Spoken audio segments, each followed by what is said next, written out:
Entonces, la clase pasada que tuvimos hace bastante, estábamos terminando de ver lo que era la expiación. Vimos, bueno, estábamos viendo como un subtítulo que era Jesús de Mesías y luego un subtítulo de lo que era el oficio sacerdotal de Mesías o de Jesús. Estábamos viendo la metáfora de culto, que era entender un poco qué es la reconciliación o la propiciación. Vimos bastante sobre eso y luego vimos la metáfora dramática que para entender qué es lo que es la redención. Luego vimos el oficio real de Jesús, de qué es lo que trata. Vimos lo que era la resurrección y todas las cosas que cumplía eso. También la ascensión. Y por último el retorno de Cristo. Y tuvimos, bueno, obviamente siempre cada clase ponemos los pasajes bíblicos al final. Si ustedes quieren hacer como tipos devocionales o actividades con estos temas, siempre pongo preguntas. Y al final bibliografía, como más libros. Me salí. Ah, no, era el Word.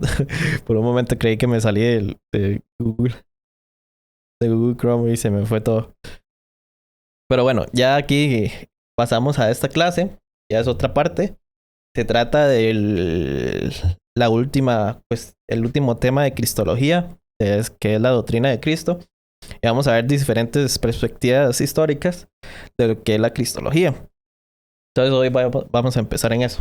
También antes de empezar, voy a ver aquí para ponérmelo más grande. Vamos a ver bastantes cosas de personajes históricos. No se ve mucho. Ah, bueno, así más o menos. Les recomiendo este libro porque prácticamente la mayoría de estos personajes aparecen más extensamente en este libro. Entonces, sí, entonces es de Kirk, no sé si se ve aquí, Kirk McGregor. Y es una introducción a la teología contemporánea. Sí, solo está en inglés, pero se lo recomiendo mucho. Por ejemplo, les voy a decir un poco del índice. Digamos, ahora de lo que vamos a ver de Friedrich Schleiermacher, que es un teólogo alemán. Habla de Hegel, sobre Kierkegaard. Habla de mucho de doctrina católica, sobre el Vaticano I y neotomismo. También sobre el Vaticano II y cómo es en el presente. El Evangelio Social, el cristianismo fundamentalista, Karl Barth, el realismo cristiano, el pentecostalismo y la neumatología de Latinoamérica. Luigi Wittgenstein. ¿Qué más? Bueno, hay un montón más. La teología de la liberación, la teología feminista, epistemología reformada, la cristología africana, teología posmoderna, teísmo abierto, filosofía de la religión y teología analítica, escatología china, teología posliberal, creación evolutiva, teología postconservativa, entonces cosas así. Entonces le recomiendo este libro como para tener una introducción a cuestiones de esas. Escatología china. Entonces, por si quieren una mejor introducción a estos temas de lo que yo les voy a poner. Entonces vamos a empezar, vamos a ver las perspectivas históricas. Así que no podremos más que bosquejar algunos de los puntos de vista más importantes sobre cómo ha efectuado Cristo la redención de su pueblo. Estos puntos se pueden clasificar según el énfasis que se pone en el logro objetivo de la redención por parte de Cristo o, por contraste, en nuestra respuesta subjetiva a la que Cristo ha hecho. Entonces hoy vamos a ver bastante, es una clase muy larga, porque vamos a terminar también con la aplicación práctica de la cristología. Eso para que tengan una idea. Vamos a ver las interpretaciones objetivas. La primera sería Anselmo, que vivió entre 1033 a 1109, y la teoría de la satisfacción. Anselmo, que fue un arzobispo de Canterbury, se propuso demostrar que Dios no podía sencillamente pasar por alto el pecado. El pecado lo había privado de su honor, dejándole las alternativas del castigo, lo que habría frustrado sus propósitos o de recibir una adecuada satisfacción por tal afrenta cometida contra él. Lamentablemente, en el segundo caso, nunca podríamos proporcionar satisfacción requerida. Aunque pudiéramos vivir en la perfección desde ahora hasta la muerte, nuestra anterior deshonra a Dios seguiría en pie. Sin embargo, el hombre tiene que realizar una reparación por haber cometido la ofensa. Por lo tanto, solo Dios puede proporcionar esa reparación y solo un humano puede hacerla verdaderamente. La solución pues radica en alguien que sea tanto Dios como hombre. Debido a su vida perfecta, Cristo no necesitaba morir. Su muerte es, por tanto, un acto de mérito infinito puesto a nuestra disposición como el medio de dar satisfacción por nuestro pecado. Anselmo no dice mucho en la forma en que nos apropiamos de ese mérito. Hay ciertos aspectos artificiales de su teoría, como la cuantificación del mérito o la idea de que Dios confrontó un dilema. Otras debilidades son el castigo como alternativa para la satisfacción, en lugar de ser el medio esencial de la misma. La referencia inadecuada al amor divino como la base y el objetivo para la expiación, y la falta de una doctrina de Dios de fe con Cristo como medio de propiciación. Sin embargo, tiene algunos puntos muy significativos, lo que indujo a Denney, que es un hombre ahí con ese nombre muy raro, a llamar el libro de Anselmo, que se llama Cur Deus Homo.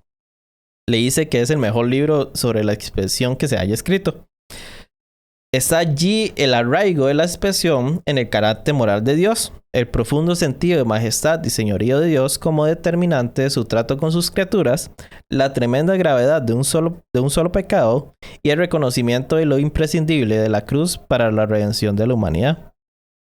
Ok, entonces ahora vamos a pasar a Lutero, que vivió entre 1400 a 1500, y el concepto penal. Martín Lutero es verdaderamente uno de los nombres más esclarecidos en la historia de la iglesia. Obviamente estos comentarios son del libro, que es un poco reformado, y obviamente le va a poner estrellitas, la verdad. Toda su vida proclamó la suprema necesidad de una verdadera doctrina de la expiación y los desastres que sobrevienen a la iglesia cuando pierde contacto con el evangelio bíblico. Como monje agustino, Lutero luchó durante años con el problema de su propia salvación, esforzándose denodadamente por merecerla mediante diferentes penitencias, oraciones, sacramentos y buenas obras que prescribía la Iglesia Católica. Solo cuando investigó las escrituras y las enseñanzas de Pablo sobre la justicia por fe en Cristo, o sea, la justificación que está en Romanos 1:17, descubrió la luz y encontró paz. Sus grandes lemas, que es solo por fe, solo por gracia y solo por las escrituras, produjeron directa confrontación con las autoridades eclesiásticas, de manera que la protesta contra el escandaloso comercio de las indulgencias se convirtió en una controversia en gran escala sobre el evangelio mismo. La cristiandad o cristianismo, prefiero decir cristianismo, se dividió y surgieron las grandes iglesias protestantes históricas que reafirmaron el evangelio bíblico de la gracia. Como no me gusta para nada cuando dicen eso de evangelio bíblico de la gracia, de alguna manera. Es como echarse flores ahora. En la siguiente generación, Calvino construyó sobre la base de la posición heroica de Lutero y expuso la teología de la Reforma en términos más sistemáticos. La Reforma veía el pecado como una contravención a la ley moral, que definitivamente es correlativa con el carácter eterno de Dios. La expiación es un acto de amor redentor por medio del cual Dios lleva sobre sí mismo en Cristo el castigo y el juicio de nuestro pecado, obteniendo así por nosotros el perdón de toda culpa, el don gratuito de la justicia ante Dios por medio de la fe en Cristo, quien llevó nuestros pecados. Las alternativas del sermo, del castigo o la satisfacción se unen pues en una expiación mediante la satisfacción penal. Entonces se necesitaba satisfacer penalmente a Dios con un castigo. Los reformadores también procuraron contrarrestar el peligro de sobreobjetivar, así se llama, no sé si aquí dice sobreobjetivar, yo creo que es sobreobjetivizar, no sé la verdad. Bueno, esto, la obra de Cristo. Lutero, por ejemplo, insistió en que mientras la fe sola justifica, nunca va sola. Siempre va seguido de obras de amor. Calvino le dio una base teológica más amplia, mostrando la fe como una unión de fe con Cristo. Eso creo que lo vamos a ver más adelante. Nuestra justicia es total y únicamente la de Cristo, acreditada a nosotros.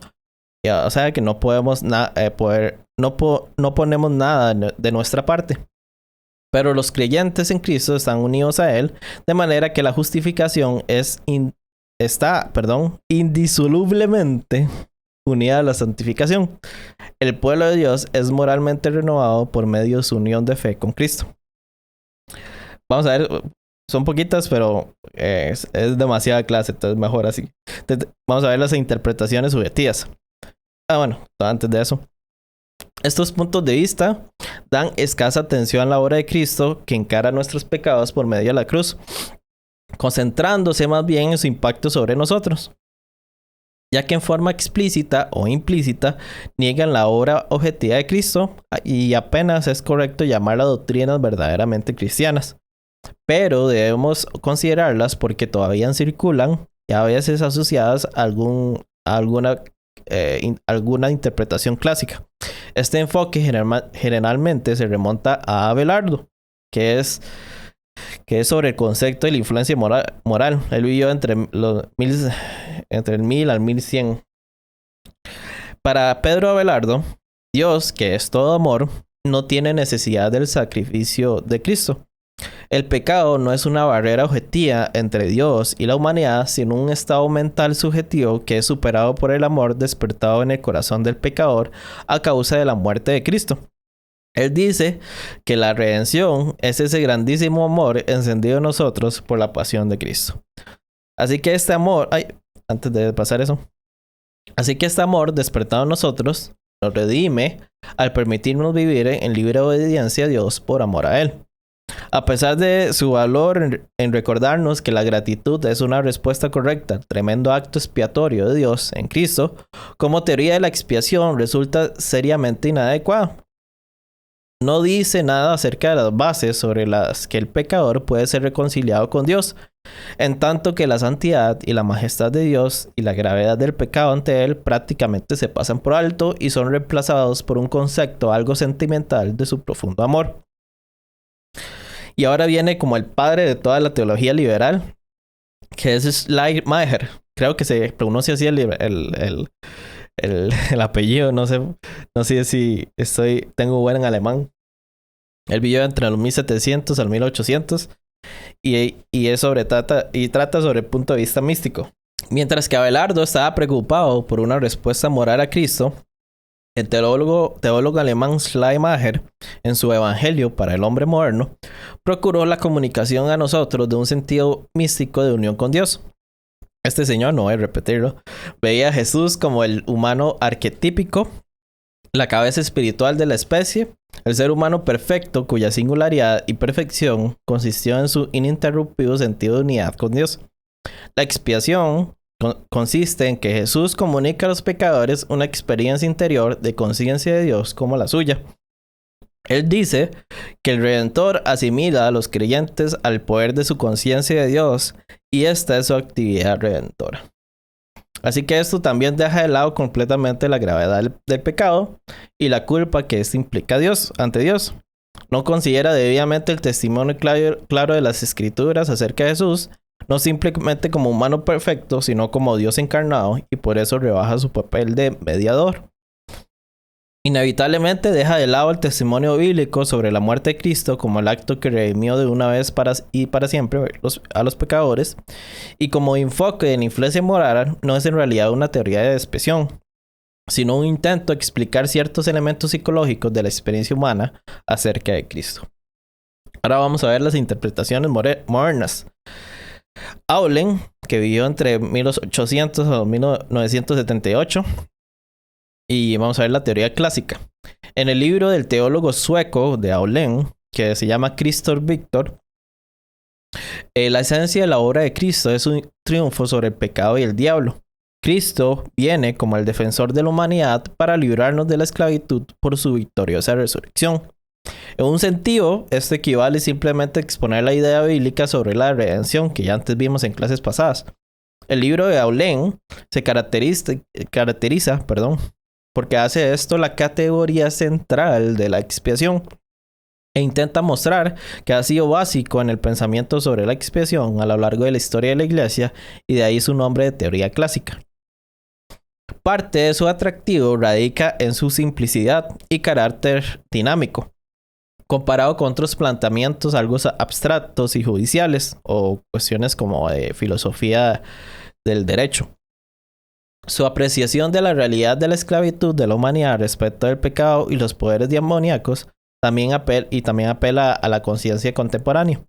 Además, es evidente que no se puede desmerecer en sentido bíblico, porque la redención de la esclavitud del pecado y de los poderes demoníacos es una gran metáfora bíblica de la expiación. Pero su inadecuación radica en su pretensión de exclusividad.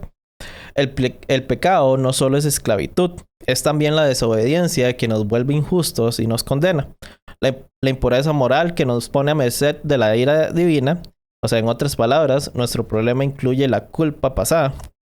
El problema del pasado, como dice Cooper, no encuentra respuesta en el tema clásico de la expiación. Vamos a ver lo que es la interpretación política. En años recientes se ha despertado sumo interés, y vamos a ver bastante sobre este tema ahorita, especialmente en los contextos de tercer mundo, que es interpretar la obra de Cristo y el discipulado cristiano en términos esencialmente sociopolíticos. Esto surge en parte de la teoría radical de comienzos de la década de los 60. Una fuerte reacción en parte de la teología una fuerte reacción a la idea de un Dios allá afuera, independiente del mundo y conocido por medio de la revelación, hizo surgir un Dios aquí abajo, inmerso en el proceso humano y emplazado en los sucesos del diario vivir. En forma más específica, el movimiento fue engendrado por las líneas del desarrollo que se llama Concilio Mundial de Iglesias, cuyo creciente interés por interpretar la misión de la Iglesia en términos sociopolíticos se cristalizó en Uppsala, Suecia, en 1968. Aquí se expresa la meta de la misión como la humanización, entre comillas, antes que la evangelización. Con ciertas variaciones, esa sigue siendo la posición del concilio. Una fuente primaria para esa posición es sencillamente las realidades sociales y culturales, especialmente en el tercer mundo, la endémica pobreza, injusticia y dependencia económica, y el aparente fracaso de las iglesias para hacer frente a esos problemas. Una clave para este planteamiento teológico es el término marxista, que es praxis, que declara la indisolubilidad de la teoría y la práctica. Las afirmaciones teológicas son inevitablemente ideológicas y reflejan el compromiso sociopolítico del teólogo. En consecuencia, la teología debería comenzar con la realidad sociológica, el compromiso sociopolítico actual de la Iglesia y el teólogo cristiano, interpretados con los medios de las ciencias sociales. A partir de este análisis de la praxis, surge una nueva norma para comprender las escrituras y la tradición de la Iglesia. El segundo componente es la idea del reino de Dios, entendido como el orden político y social ideal, que es la meta prometida del propósito de Dios en la tierra. Este orden futuro es el juicio de todos los regímenes y modelos sociales injustos de la actualidad, así como la inspiración para todos los esfuerzos para reorganizar la vida humana. Así que, ¿qué pasa con la obra de Cristo? Pues esta se interpreta de acuerdo con el concepto clásico de la expiación. Cristo personifica el propósito de Dios para el mundo y en su vida y su muerte confronta las fuerzas del mal en el universo, con lo cual promete el nuevo orden venidero. Las fuerzas que Cristo vence no son tanto el pecado personal y el mal, sino el mundo entendido como las estructuras políticas y sociales, en especial las fuerzas de reacción, injusticia, opresión, desigualdad, prejuicios, etc. Así que las teologías políticas, y en particular, que es lo que dijo Chansey, que ha escuchado, que es la teología de la liberación. De hecho, aquí también en ese libro habla muchísimo de eso, que es un movimiento relacionado fundamentalmente al tercer mundo, han continuado su evolución. En cuanto a la teología de la liberación, su expresión siempre se encuentra primordialmente dentro del catolicismo latinoamericano, Luego de una fase inicial de confrontación con la jerarquía de la Iglesia Católica Romana, se ha desarrollado una postura mutuamente más tolerante, posiblemente debido a que el liderazgo del movimiento ha pasado más y más de las manos de los académicos a las comunidades de base, o sea que son pequeños grupos de laicos de base. Del lado positivo de esta cuestión de la interpretación política, esta interpretación de la obra de Cristo debería prevenirnos del peligro real de que los compromisos políticos y sociales pueden condicionar la manera en que escuchamos el Evangelio y respondemos a la palabra de Dios. Sin lugar a dudas, la Iglesia y los cristianos individuales a menudo han fracasado o se han negado abiertamente a aplicar el juicio crítico de las Escrituras y la ley de su santo Dios a la base política y social de su propia sociedad. En consecuencia, estos teólogos pueden ser como un eco de Santiago, que llama a la Iglesia a expresar su fe en obras pertinentes al mundo actual y a los prójimos actuales, que están en Santiago 2, todo eso. Sin embargo, uno no puede dejar de preguntarse si muchos de estos teólogos políticos y de la liberación no caen ellos mismos en este peligro de culturizar el Evangelio por su aceptación sin sentido crítico de las categorías marxistas para reformar el mensaje cristiano. Nuevamente, el lado positivo, aunque tenemos que evitar una identificación simplista de los pobres de las escrituras con el proletariado oprimido de la filosofía marxista, Dios tiene un particular interés en los pobres y los oprimidos, como se reitera constantemente en las escrituras, y están todos esos versículos. En consecuencia, debemos ser muy sensibles, como lo es evidentemente Dios, al grito de los desdichados y los oprimidos. Además, la polarización creciente de los ricos y pobres en el mundo, el sencillo reconocimiento de que la mayoría de los cristianos y pueblos no evangelizados alrededor del mundo se encuentran entre los pobres, echa una gran responsabilidad sobre cualquier teología que presume tener un impacto alguno en el nuevo milenio de mostrar profunda sensibilidad ante los temas de la pobreza y la justicia. Sin embargo, algunas interrogantes importantes quedan por contestar. Para entender la verdad, no comenzamos con la experiencia humana en cualquier forma, sino con Dios, cómo se revela a sí mismo su palabra encarnada y escrita, que en realidad no sabemos nada en cuanto a la humanidad, excepto lo que Dios mismo nos dice. Cuando se abandona este principio básico, inevitablemente, como los siglos cristianos, creo que aquí hay un error de traducción. Bueno, como los cristianos testifican elocuentemente, perdemos el entendimiento de nuestra propia naturaleza y tenemos que depender de nuestra propia perspicacia prejuiciada, la cual es el resultado de la caída. Así que en su concepto de la necesidad de la humanidad, la teología política es particularmente inadecuada. La difícil situación humana no se puede reducir a un alejamiento político y social, incluso suponiendo que podamos estar seguros de su raíz y de los medios políticos y sociales correctos de enfrentarlas, lo que es en sí mismo, no pocas veces, un punto engañosamente subjetivo. Nuestra necesidad más profunda es infinitamente más grave que la privación política y social. Como enseñó Jesús mismo, que el punto más bajo de las necesidades humanas radica no en el cuerpo, sino en el alma. La ira de Dios contra nuestro pecado. La teología política no toca esta dimensión. Cuando menciona nuestra liberación respecto al pecado, generalmente adopta la verdad del universalismo, o sea, todos ya son salvos del pecado, de manera que el asunto de nuestra posición interna ante Dios se puede dejar de lado y quedamos libres para concentrarnos en la salvación en términos sociopolíticos de este mundo. Esta suposición es trágicamente errónea, pero un punto de vista no bíblico de este tipo no es sorprendente cuando se relega la Biblia en un papel secundario. Si bien el reino de Dios se vincula con los oprimidos sociales en algunas enseñanzas de Jesús, ahí está Mateo y Lucas, es claro que no se interpreta abiertamente en términos sociopolíticos. Por ejemplo, el movimiento Cerote, no sé si no saben qué es, procura el derrocamiento violento de la sociedad opresora, que es Roma, pero Jesús rechazó francamente ese camino. De hecho, uno de los discípulos, que se llamaba Simón, que no era Simón Pedro, creo que era celote. En cambio,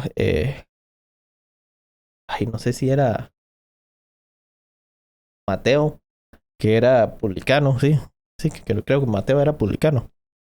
Que era justamente lo que Simón lucha contra aquellos que Simón luchaba, digamos. Y habían dos discípulos así, todos reñidos, ¿verdad? Así que Jesús rechazó francamente este camino del celote. Jesús interpretaba el reino en términos esencialmente espirituales y morales, haciendo hincapié en la fe, el perdón y el arrepentimiento para con Dios, y todos esos versículos. Esto se ve confirmados por la importancia que tenía para él su muerte inminente y las categorías en que la interpretaba, o sea, el rescate, el nuevo pacto, su sacrificio por el rebaño de Dios, etc. Y también por la manera en que vinculaba el reino con el Espíritu Santo, y ahí están esos versículos. Esta tendencia continúa en las enseñanzas de los apóstoles. La entrada al reino es por medio del Espíritu Santo en el contexto de una fe personal en Cristo.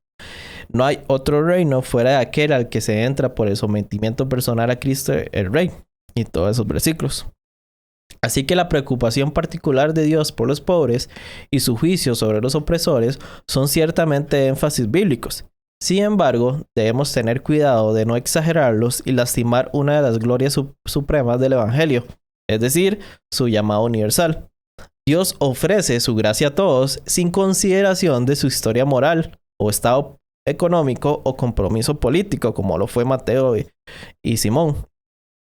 Aunque la manifestación de la depravación humana puede ser mayor en ciertos grupos sociales que en otros, haciendo así más radicales las consecuencias éticas de creer en el Evangelio, no debemos ocultar el hecho de que Dios también ama a los opresores, que Cristo murió también por los ricos, y a la inversa, que los pobres y los oprimidos también enfrentarán el futuro juicio de Dios si continúan en su actitud impenitente, o sea, que no se quieren arrepentir.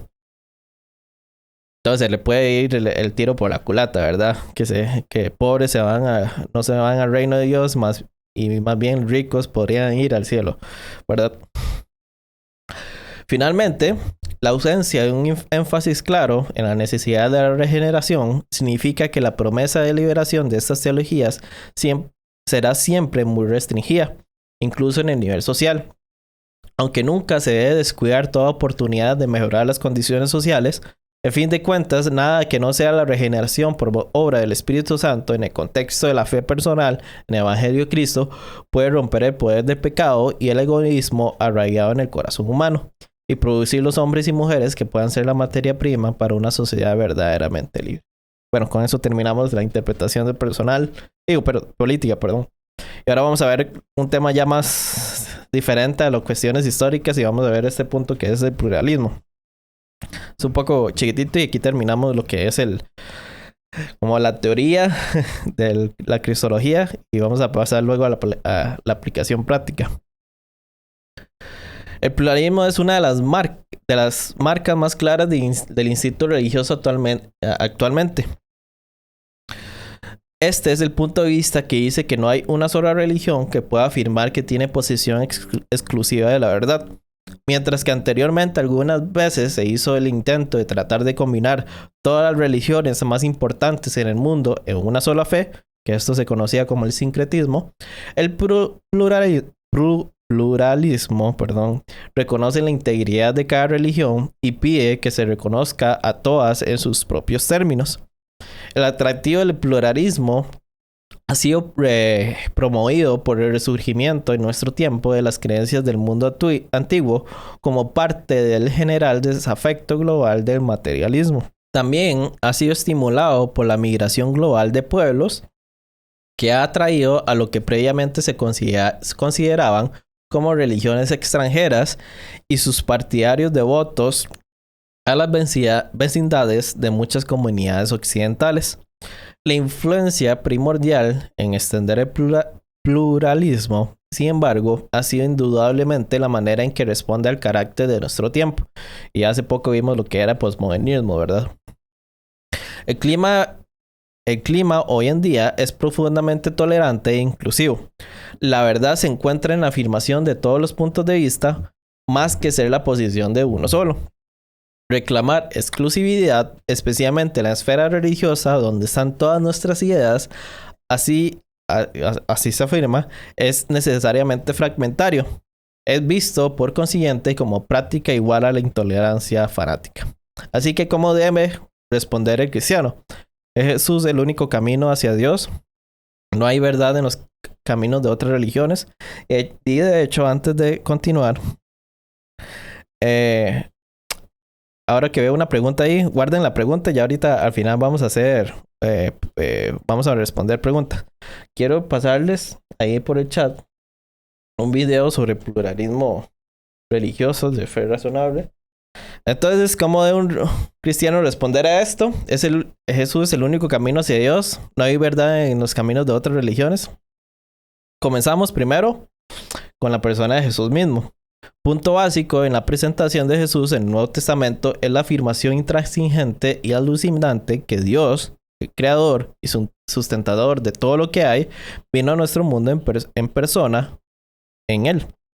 Y eso lo vimos en cuestión de la deidad de Jesús. Perdón. Jesús no fue solamente un hombre santo especial, un gran maestro religioso, un maestro espiritual o milagrero, o aún el más grande de cualquiera de estas categorías. Fue nada menos que Emmanuel, Dios mismo con nosotros. Necesariamente, por supuesto, si esto es verdad y todo el mensaje del Nuevo Testamento se predica bajo en esa verdad, Jesús entonces se distingue. Agrupar a Jesús como con Mahoma o Buda o Krishna o cualquier otro líder religioso es fallar en entenderlo y de hecho restar valor de su propia gloria. Aquí los cristianos no tienen elección. Reconocer la premisa del pluralismo es en realidad negar a su Señor. Pero hay un segundo punto de distinción en términos de la obra de Cristo. Así que Jesús viene entre nosotros no solo para revelar el corazón de Dios, y lo hace, sino para volver a la humanidad a Dios. Para la fe bíblica, la condición humana es de profunda gravedad. Nos hemos rebelado contra nuestro Creador y separado de Él, llegando a ser los objetos de su justa ira. No hay cantidad de práctica religiosa o devoción ante cualquier altar y dentro de cualquier tradición religiosa, incluyendo el cristianismo, que puede en sí expiar nuestros pecados y restaurar a una relación correcta con Dios. Somos impotentes, en otras palabras. No podemos salvarnos a nosotros mismos.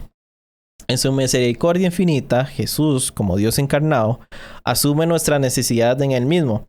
En la cruz, Él asumió la responsabilidad por toda la extensión e implicaciones de nuestro pecado.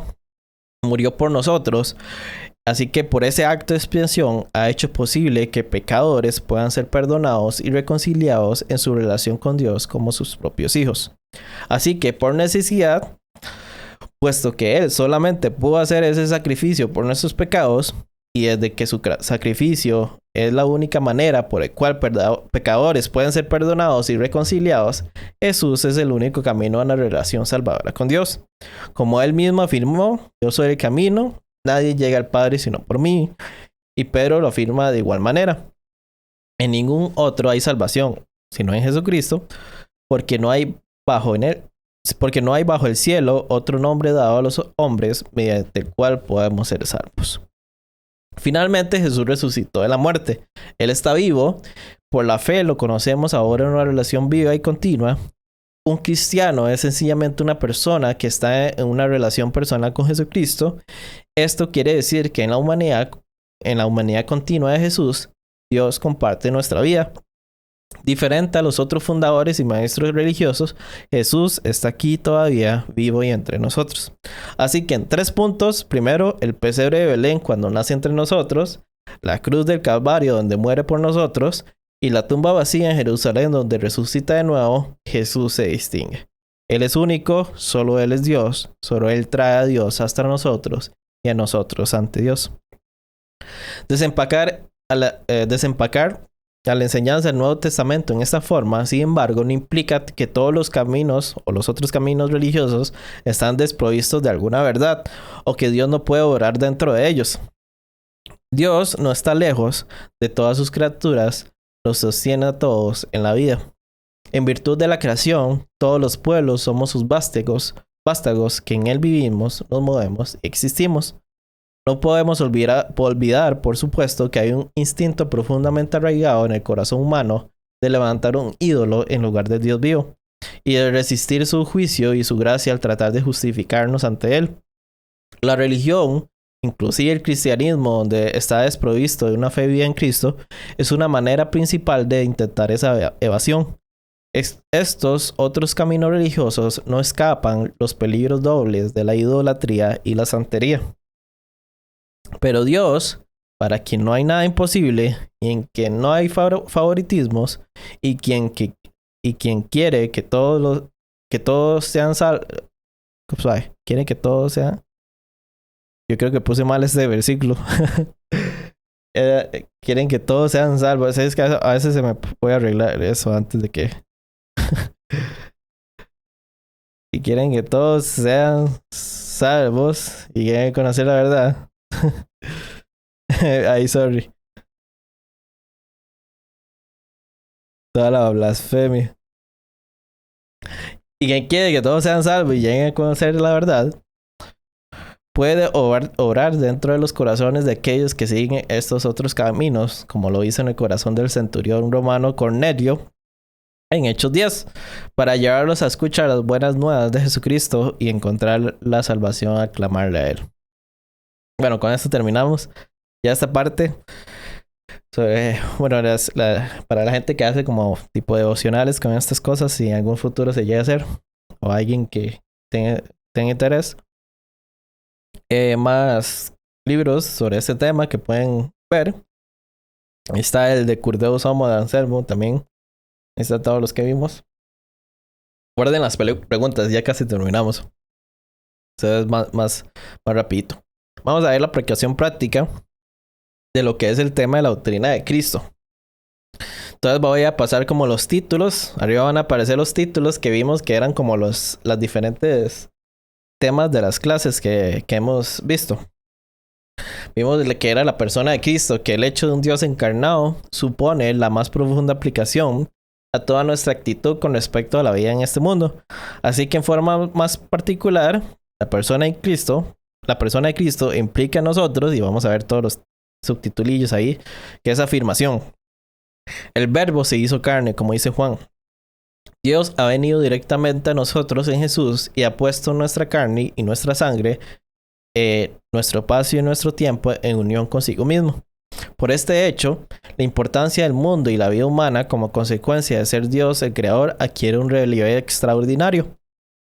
A pesar de los poderes usurpadores de las tinieblas, el orden terrenal sigue en las manos de Dios y no es tan ajeno a él como para que no pueda asumir un lugar real dentro del mismo. Por la venida de Jesús, sin embargo, Dios santifica nuestra vida en la carne. Su interés y preocupación no se pueden limitar al aspecto interior y espiritual, ya que el aspecto exterior y material también ha sido puesto en unión con Dios por medio de Cristo. Y mediante la encarnación, Dios ha puesto su mano sobre la totalidad de nuestra vida. Como dice A. Kuyper, dice que no hay ínfimo detalle sobre el que Jesús no diga, eso es mío. Entonces, el hogar, el empleo, las amistades, la vocación, los estudios, la vida social, la cultura, la recreación, todo lo que hace al contenido de nuestros días es parte de lo que Él reclama para sí y que podemos dedicarle. Luego también implica condescendencia. Se despojó a sí mismo, como dice Filemón. En la encarnación, Dios mismo ha condescendido a ministrar a la necesidad de sus criaturas. Un Dios siervo. Este asombroso evento tiene consecuencias de largo alcance y profundo significado para los discípulos de Cristo. Una básica humildad de corazón que renuncia a la ambición egoísta y a la vana presunción y la preocupación sincera y compasiva por los intereses de otros, considerándolos mejores que otros, como dice Filemón, nada menos que un reflejo de nosotros de la manera de sentir de Jesús. También implica concentración. Les he puesto el ejemplo, como dice Juan. La vida entera de nuestro Señor, como se describe en los Evangelios, representa una intensa dedicación, ya que Él es nuestro Redentor y nuestro ejemplo. Tenemos que ser como Él en su firme preocupación por la gloria de su Padre, como dice Juan 8:49, su vida de comunión con su Padre, como dice Marcos 1:35, su inquebrantable obediencia, como dice Juan 8:29, su preocupación por la necesidad humana, como dice Mateo 9:36, su consagración a su cometido, como dice Marcos 1:38. Nuestro estudio y meditación personal de las Escrituras debe incluir regularmente un pasaje de los Evangelios para que diaria y deliberadamente concentremos en él nuestra mirada. Y como dice Hebreos 12:2, fijemos la mirada en Jesús, considera a aquel que perseveró. Luego, en el tema de la muerte de Cristo, aquí radica el centro de toda la fe y la comprensión, la predicación y la vida y el servicio y la muerte de los cristianos. Esto debe producir en nosotros, y todos los subtítulos, admiración. El Hijo de Dios, el cual me amó y se entregó a sí mismo por mí.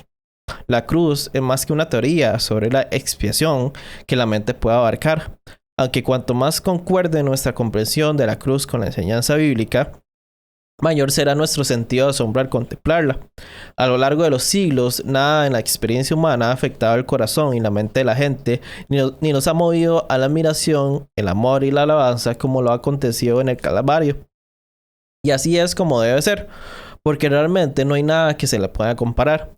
Aquí sobre todo está el lugar de guardar silencio, de taparnos la boca, de quitarnos el calzado. Y aquí hay un pequeño himno que pusieron que dice: sentémonos pues junto a su cruz, la corriente sanadora gozosos a captar, por pérdida todos salvo a él contar, y nuestro corazón a él entregar.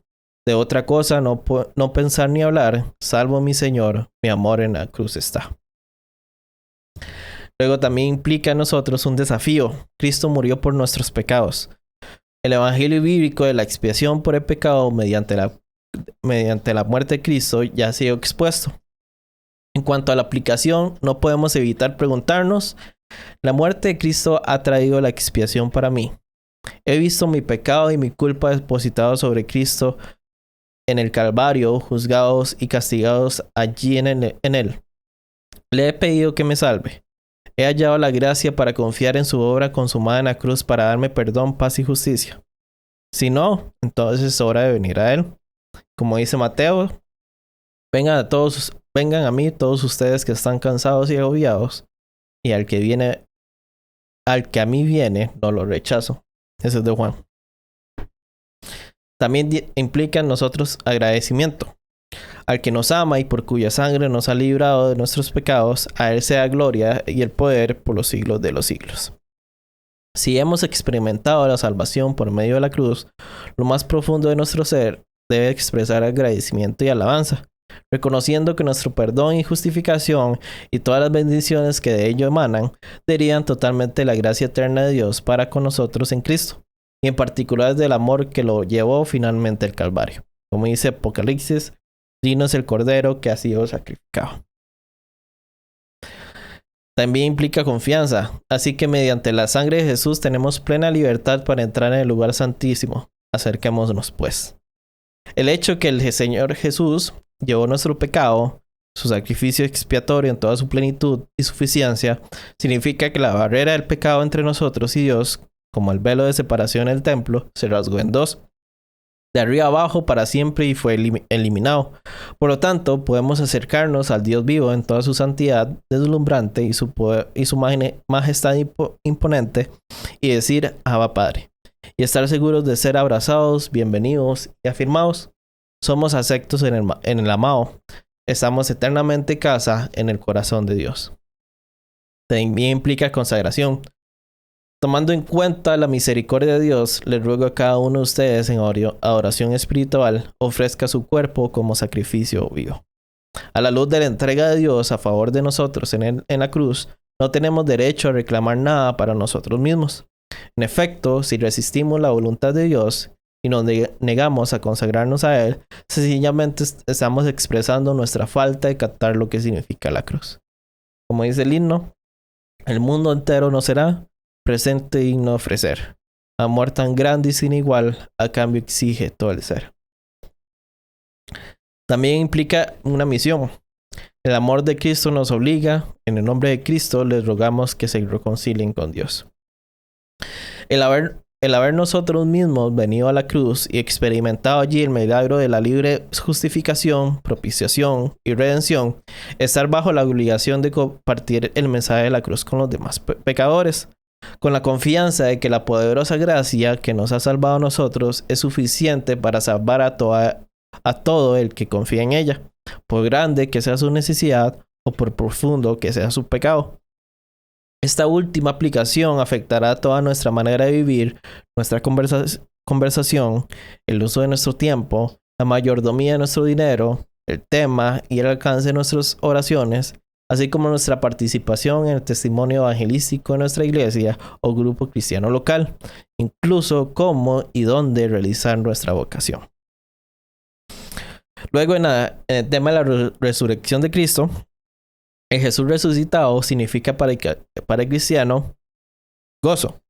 Ustedes lo aman a pesar de no haberlo visto, y aunque no lo ven ahora, creen en Él y se alegran con un gozo indescriptible y glorioso. Saber que Él está aquí con nosotros, amándonos con su profundo amor e infinito, es el gozo de los gozos para el corazón cristiano. También significa paz. Él resucitó para nuestra justificación. Jesús resucitado es la garantía de su sacrificio expiatorio que realmente nos ha beneficiado. Nuestro pecado se ha ido y somos aceptados delante de Dios en Él. También significa oración, destinado con poder hijo de Dios por la resurrección. La resurrección confirma aún más la divinidad eterna de Jesucristo y por lo tanto lo correcto. Yo creo que aquí hay un problema de traspaso de transcripción. Aquí lo correcto entonces es adorarlo. Cuando los primeros discípulos, ¿cuál los primeros discípulos enfrentamos al Jesús resucitados con la confesión? Me dijo, creo que Tomás, ¿verdad? Señor mío y Dios mío, cuando creo que vio los huecos de Jesús y en la cintura o cadera, perdón. Y también lo adoraron. Ya me duele mucho si ven que hablo muy bajito o algo así, es porque ya no aguanto la voz, perdónenme. También significa esperanza. Cristo ha sido levantado entre los muertos como primicias de los que murieron. La muerte ha sido vencida. Jesús es la primicia de la futura cosecha de muertos, el primogénito de los hijos e hijas de la resurrección. Porque Él ha resucitado, nosotros también viviremos más allá de la tumba en el nuevo orden de Dios. La resurrección extiende los horizontes de nuestra existencia hasta los límites de la eternidad, y esto tiene innumerables consecuencias en toda área de nuestras vidas. No necesitamos intentar aferrarnos a la vida aquí. Estamos libres para dedicarnos al servicio de los demás, porque todo esto no es más que el comienzo de la vida eterna que nos espera más allá de la muerte y que efectivamente ya es nuestra en Él. También es victoria. Se me ha dado toda autoridad en el cielo y en la tierra. La victoria sobre el pecado y el mal ha sido realmente ganada. Las fuerzas de las tinieblas y la desesperación han hecho todo el mal que pudieron y ahora han caído bajo los pies vencedores de Cristo. A pesar de todas las evidencias contrarias, ya está decidido el destino del pecado, porque el gobierno y reino de Dios pertenecen a nuestro bendito Salvador. Y ya para terminar, que es el tema de la ascensión de Cristo, la ascensión fue en realidad muy significativa para los primeros discípulos cristianos. Ha perdido mucha de su importancia para los creyentes modernos, pero está lleno de significado para nuestra vida cristiana. Por ejemplo, nos da seguridad en un mundo inseguro. Como dice, se me ha dado autoridad. La ascensión proclama el reinado de Cristo. Donde quiera que estemos y cualesquiera sean nuestras circunstancias, Él es rey y señor sobre ellas. El mundo incluso ahora está dentro de los límites de su autoridad. Nada nos puede afectar o afligir sino con su permiso. También es consuelo en nuestro sufrimiento. Tenemos a un gran sacerdote que ha atravesado los cielos. Cristo ha llevado su humanidad al mismo ser trascendente de la divinidad. Ahora hay un ser humano en divinidad. La ascensión significa que Dios tiene para siempre un corazón humano. Esta verdad se expresa gráficamente en la visión del Cordero inmolado en el trono. En el cielo, sus heridas no son señales de fracaso en superar su estado físico quebrantado, sino de su compasiva identificación con nosotros en todas nuestras luchas y dolores. También es una misión en nombre de Cristo. Se me ha dado toda autoridad, por tanto vayan. El Señor que ha ascendido, envía a la iglesia a predicar el evangelio a toda criatura, a enseñar, a sanar y a ministrar toda necesidad del hombre en nombre de Cristo. Esto no es para hacer que Jesús sea el rey del mundo, sino porque el rey del mundo nos ha enviado. También son los recursos para nuestras vidas y servicio cristiano. Cristo, habiendo recibido el Padre, el Espíritu Santo prometió, Él ha derramado. El Jesús exaltado en gloria envía el Espíritu Santo a la iglesia. De esa manera el Espíritu vincula el cuerpo de Cristo en la tierra con su cabeza exaltada, y a través de él la vida victoriosa de la cabeza llega a los miembros. El Jesús ascendido otorga los dones del Espíritu y unge con poder y autoridad a sus testigos. La ascensión pone a disposición de la iglesia nada menos que el poder que hizo resucitar a Jesús y lo puso a la diestra de Dios en gloria. Y para terminar ya no aguanto, perdón, porque es necesario que Cristo reine hasta poner a todos sus enemigos debajo de sus pies. La resurrección y ascensión señalan irresistiblemente el futuro retorno de Cristo en gloria, cuando vendrá a juzgar a todos y a establecer el reino eterno de Dios en el nuevo cielo y la nueva tierra, en donde morará la justicia. Conocer, adorar y servir a Cristo aquí es vivir en la expectativa de su gloriosa aparición y gobierno eterno en gloria. Esto parecerá un concepto algo etéreo, pero correctamente aplicado, arrojará luz sobre toda actividad de nuestra vida. Si no hay religión sola exclusiva, entonces toda ya... Ah, no, yo no dije eso. Más bien estoy afirmando lo contrario. Que solo aquella que afirma la verdad del cristianismo que se basa en la muerte, en la encarnación, muerte y resurrección de Jesucristo para expiación de nuestros pecados, es la que tiene la verdad. Lo que dije antes, o hice un pequeño segmento, es que Dios puede hacer que las piedras se alaben, ¿verdad? En otras palabras, puede atraer a personas a Cristo, incluso si están en una religión equivocada.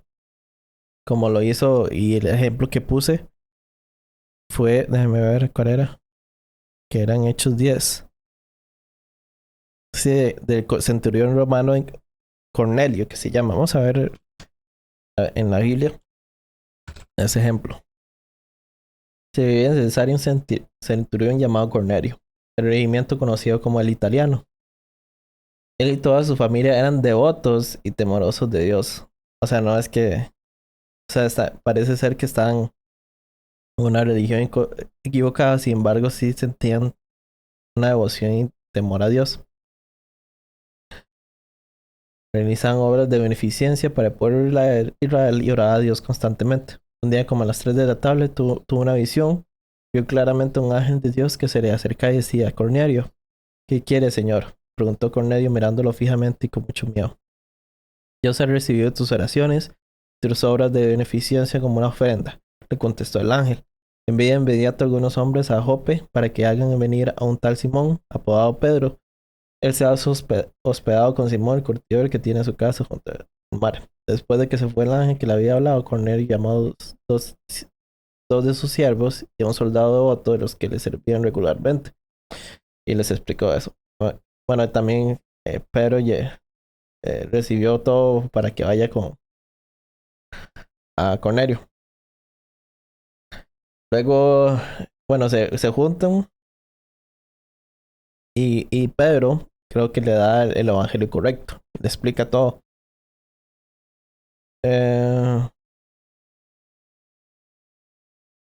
Bueno, sí, le explica lo que tú...